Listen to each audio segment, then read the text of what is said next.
Je vous trouve très critique envers le syndicalisme, Jean-François Prat. Pas du tout. Le syndicalisme, c'est une bonne chose, à condition qu'il représente les intérêts des travailleurs face aux intérêts des employeurs. Et ce n'est donc plus le cas en France? Hélas non, les dirigeants syndicaux français ne représentent plus les travailleurs. Leurs adhérents d'ailleurs ne représentent que 7% des salariés.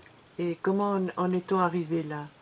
Eh bien, les dirigeants syndicaux français n'ont plus besoin d'adhérents. Bien au contraire, les adhérents sont encombrants. Il faut les gérer, il faut s'en occuper, il faut faire face aux contestations internes. Mais alors, de quoi vivent les syndicats? Eh bien, ils sont financés par les grands employeurs, c'est-à-dire par l'État et les grandes entreprises. Pourtant, leurs intérêts sont contradictoires. En effet, mais les dirigeants syndicaux exercent un chantage sur eux. Si vous ne nous financez pas, nous organiserons des grèves et des manifestations, et nous bloquerons l'économie. À l'appui de leurs menaces, ils organisent régulièrement ces grèves et ces manifestations afin de démontrer leur puissance. Et donc, l'État et les grandes entreprises, pour avoir la paix, préfèrent payer. Pourtant, s'ils ne représentent que 7% des travailleurs, on voit tout de même bien que de nombreux non-adhérents descendent dans la rue à l'appel des syndicats.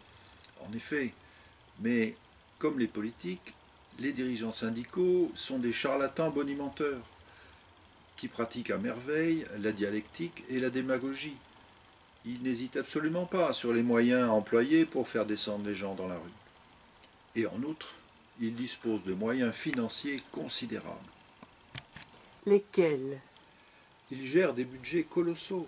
Ils gèrent la Sécu, ils gèrent les mutuelles, ils gèrent les organismes de financement de la formation continue. C'est énorme. On les appelle les partenaires sociaux, mais en réalité, ils ne sont pas du tout partenaires, et encore moins sociaux. Inutile de vous dire que, au passage, ils prélèvent des montants importants pour leurs frais de fonctionnement.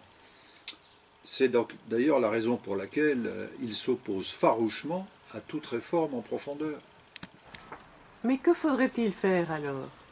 Ben, il faudrait tout d'abord que l'État ne finance les syndicats qu'en fonction de leur nombre d'adhérents et à concurrence de leurs recettes de cotisation.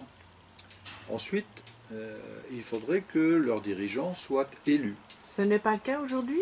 Non, en France, les dirigeants syndicaux sont cooptés. Et non seulement ils ne représentent pas leurs adhérents, mais en plus ils sont incompétents pour gérer l'argent public. Il faudrait donc modifier leur mode de fonctionnement et leur statut.